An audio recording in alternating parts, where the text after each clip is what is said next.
Bir caddenin sesi olabilir mi? Ya da bir şehrin kalbi orada atabilir mi? İşte La Rambla'dayız. No, gracias. No.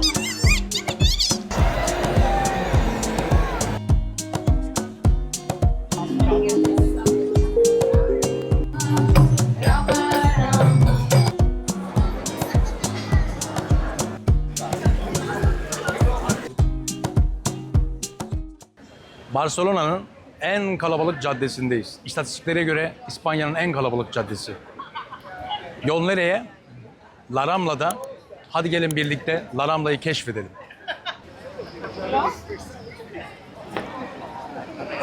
...1,2 kilometre uzunluğunda olan La Rambla Caddesi... ...Katalunya Meydanı'ndan başlayıp... ...aşağıda Kolom anıtının orada biter.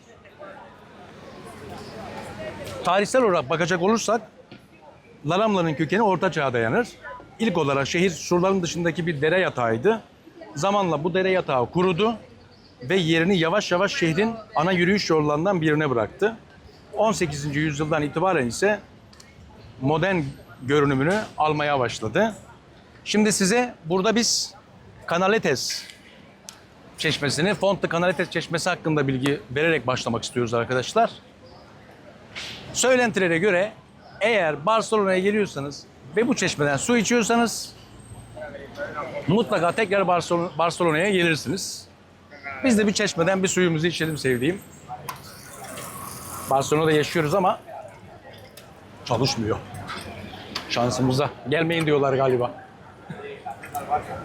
Evet, aşağı doğru. Zaten Barcelona'da yaşıyoruz ama içelim. La Rambla Caddesi Barcelona Futbol Kulübü için de ünlü bir caddedir. Malum dün 28. şampiyonluğuna kavuştu. Burası şampiyonluk kutlamalarının yapıldığı bir yer. Şimdi sizinle birlikte La Rambla'yı keşfetmeye devam ediyoruz.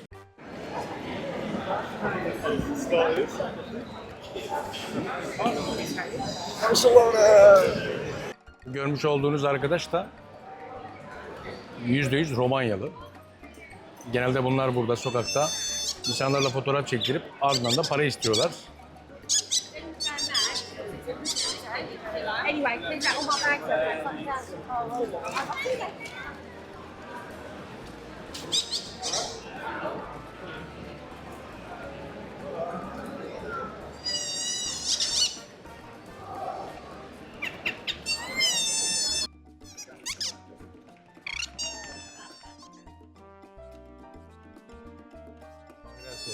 No. Anlıyorum.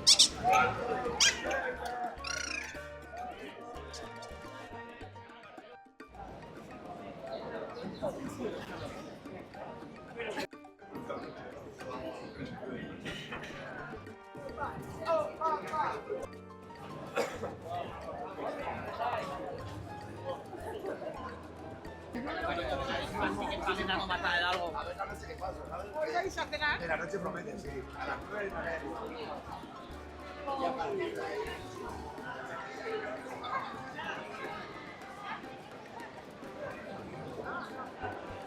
La Rambla Caddesi'nde Font de Canaletes çeşmesinin ardından sonraki durağımız olan Mercat de la Boqueria'dayız. 1217 yılına kadar uzanan bir geçmişi vardır. İlk başta et satılan bir alan iken zamanla meyve, sebze, balık ve yerel tapasların sunulduğu dünyaca ünlü bir pazara dönüştü. Bugünkü yapısına ise 1853 yılında kavuştu. La Boqueria, pazartesi ve cumartesi günleri arası sabah 8, akşam 8:30 arası açıktır. Şimdi sizi bu güzel pazarla baş başa bırakıyoruz.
¿Puedo sacar video?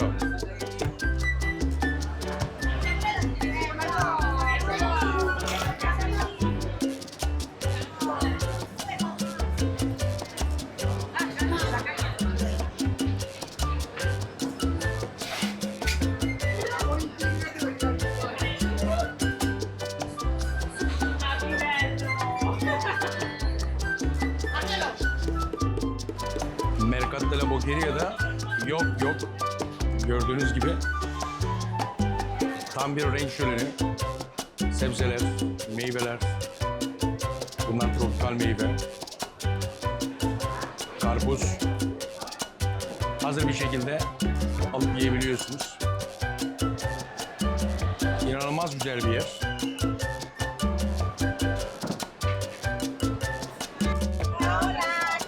Kızartılmış tavuk ve kalamarları yine görüyorsunuz. Bunun yanı sıra empanada, yani Türkiye'de börek diyoruz. Empanada çeşitlerinde tadına bakabilirsiniz.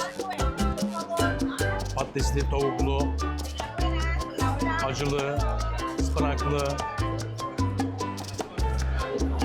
her çeşit empanada Mercat de la Boqueria'da mevcut.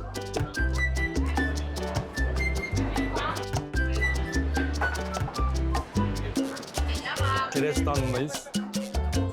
Fındıktan fıstığa, kayısıdan kuru üzüme, hurmaya, cevize, aklınıza gelebilecek bütün çerezleri burada bulabiliyorsunuz. Fiyatlar da üzerinde yazıyor zaten. Pazarda meyvelerin dışında şu anda kızartılmış tavukların, patateslerin ve empanadaların bulunduğu standdayız.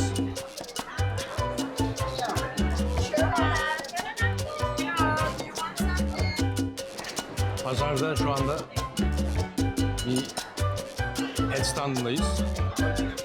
Gördüğünüz gibi bir domuz bacağı. Hamon diyorlar. Bizim Türkiye'de yediğimiz pastırma. Paketlerde gördüğünüz etlerin İspanyolca hamon, yani pastırmanın satıldığı reyondayız.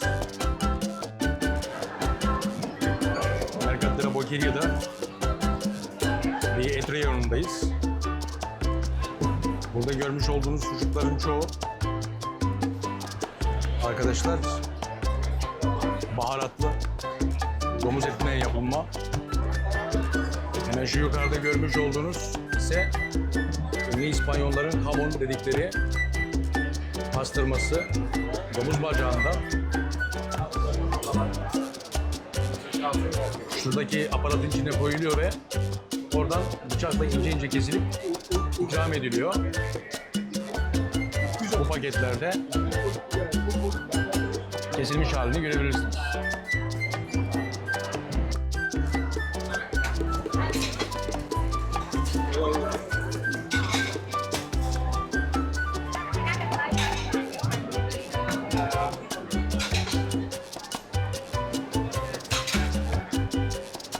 Bunlar köy yumurtası.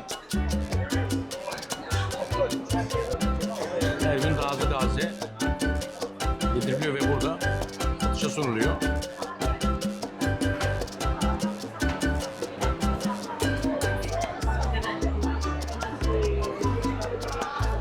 Tavuk yumurtalarının dışında bıldırcın yumurtası, kaz yumurtası, deve kuşu yumurtası bulabiliyorsunuz.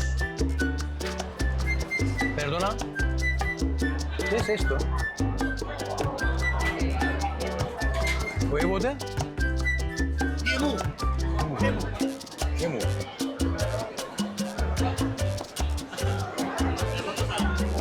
Dietro. Con la frittatina.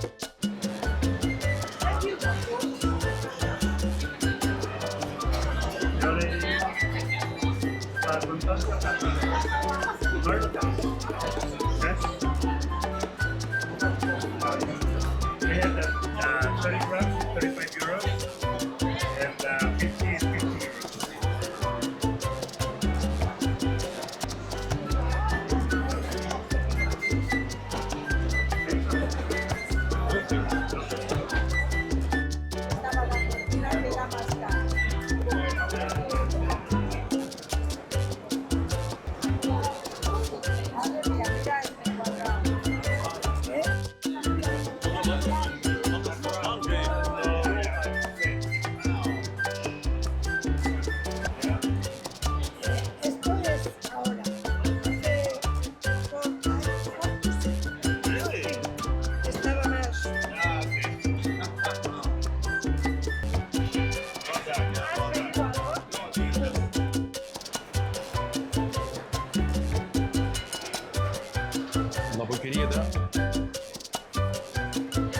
deniz mahsullerini görüp satın alıp hatta burada yerinde tadına bakabilirsiniz.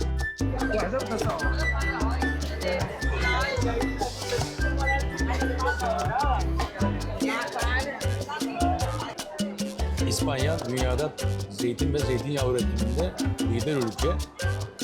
O yüzden zeytinleri ve zeytinyağları çok meşhur.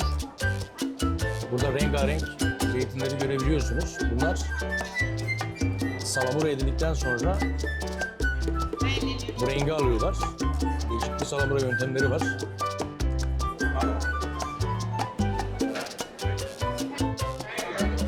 Mercat de la Boqueria'da İspanyolların ünlü yemeklerinden olan paella'yı görüyorsunuz. Bu deniz mahsulü bir paella. Geldiğinizde mutlaka tadına bakmanızı tavsiye ediyoruz arkadaşlar. Şimdi de müşteriye sunuyor.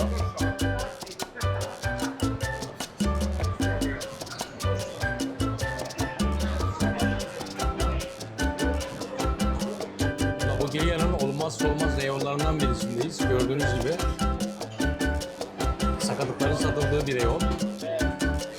Dilden kalbe, yüreğe, işkembe, ayak, aklınıza gelebilecek birçok sakatatı burada satıyorlar. Beyin de var, karaciğer, akciğer de var.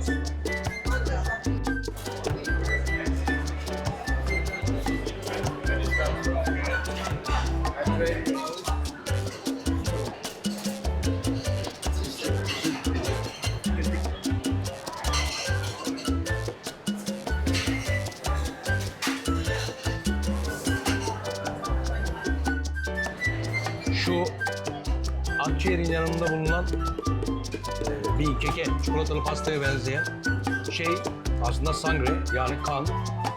De que? De vaca. İneğin kanı.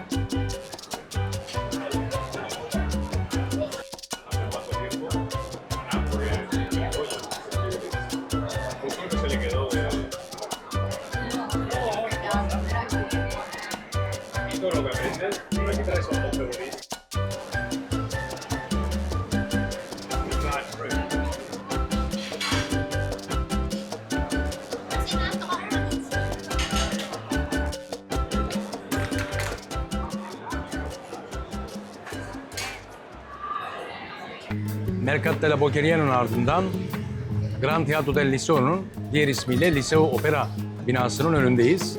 Hemen Liceo metrosunun yanı başında yer alan eser 1847 yılında açılmış bir opera binasıdır. Avrupa'nın en büyük opera sahnelerinden birisine sahiptir. 1994'te çıkan bir yangının ardından restore edilmiş, geçmişte hem müzik hem de politik olaylara tanıklık etmiştir. Gran Teatro del Liceo'ya giriş yapmak isterseniz pazartesi ve cuma arası 10-19, cumartesi ise 10-14 saatler arasında giriş yapabilirsiniz.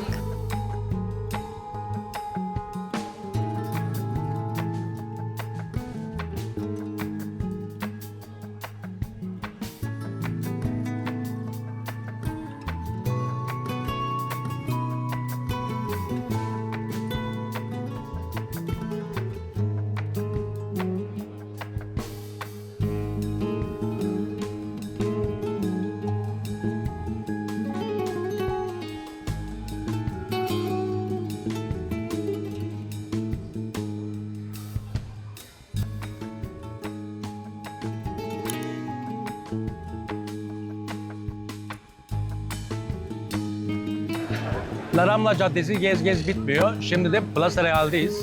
Plaza Real 1848 yılında inşa edilen ve neoklasik tarzda inşa edilen bir meydandır.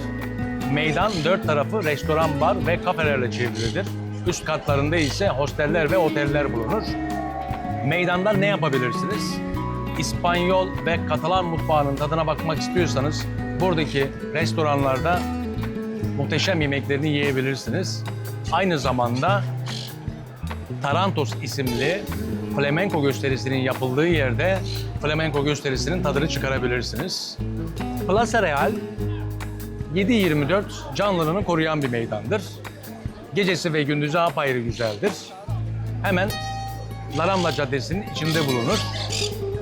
Bir diğer ismiyle de La Rambla'nın saklı bahçesi olarak adlandırılır.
Şimdi de Palaugüel'deyiz.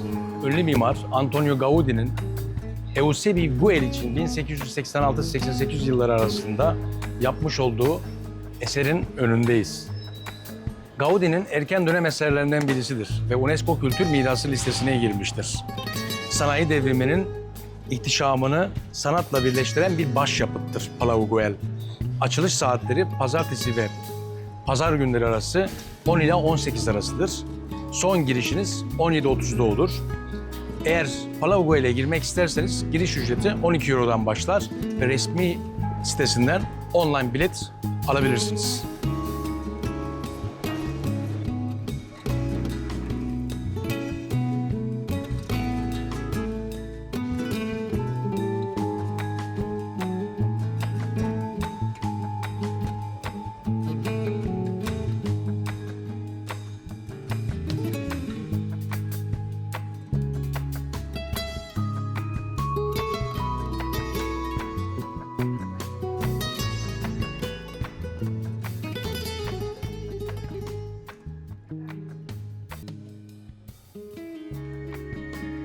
Şimdi sizlere burada Christoph Kolomb heykelini göstereceğiz.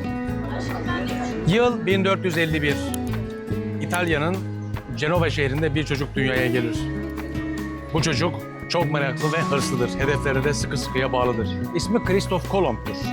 Christoph Kolomb'un en büyük amacı ve hedefi Asya'yı yani Hindistan'ı keşfetmektir. Yıl 1492. Kraliçe Isabel ve Ferdinand Reconquista hareketini tamamlamak amacıyla Granada şehrinde Endülüs Emevilerinin ve Müslümanların varlığına son verir. Bu son verişin ardından Kraliçe Isabel ve Ferdinand yeni yerleri keşfetmek isterler. Karşılarında ise Christoph Kolomb'u bulurlar. Christoph Kolomb'la yapılan anlaşmada ona desteklerini sunarlar ve sponsor olurlar. 1492'de Christoph Kolomb mürettebatlarıyla birlikte denize yelken açar. Amacı Asya'yı yani Hindistan'ı keşfetmektir. Ancak günümüzdeki Bahama adalarına giden Christoph Kolomb orayı yeni bir kıta olduğunu anlamamış, günümüz Amerika'sı olduğunu anlamamış, orayı bir Hindistan olarak görmüştür ve kabul etmiştir. Christoph Kolomb 1493'te dönüşünde Barcelona'dan İberya Yarımadası'na yani İspanya topraklarına adım atar. Kraliçe Isabel ve Ferdinand onu huzurunda karşılarlar. Christoph Kolomb beraberinde tütün, altın parçaları ve oradaki yerlilerden birkaç kişiyi getirir. Halk kendisini öyle mükemmel bir şekilde karşılar ki Christoph Kolomb ünü bütün dünyaya yayılır. O yüzden burada Barcelona'da La Rambla'nın sonunda Christoph Kolomb'un anıtını yani Mirador de Colomb'u görebilirsiniz. Ellerini doğuya doğru açmıştır. Batıya doğru giden Christoph Kolomb heykelinin doğuya doğru gösterilmesinin aslında değişik sebepleri var. 28. şampiyonluğunu ilan eden Barcelona'nın Plaza Catalunya'da ve Plaza Real'in kesişim noktasında onların şampiyonluk gösterilerini izleyeceğiz. Ardından İspanyol ve Katalan tatları olan churros ve crema catalana'yı yiyip bu videomuzun sonuna geleceğiz.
Plaça Catalunya està a rebentar això.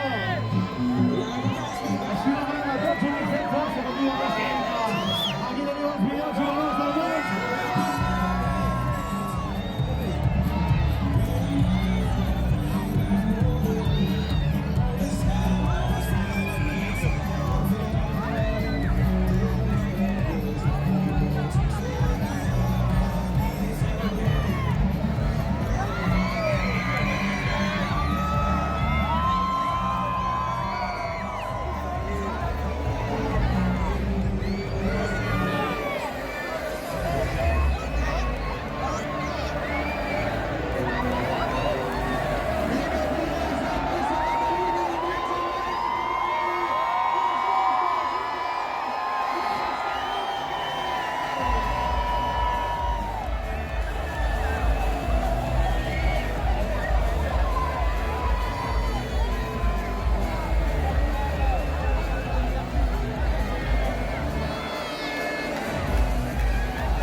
Vale, muchas gracias.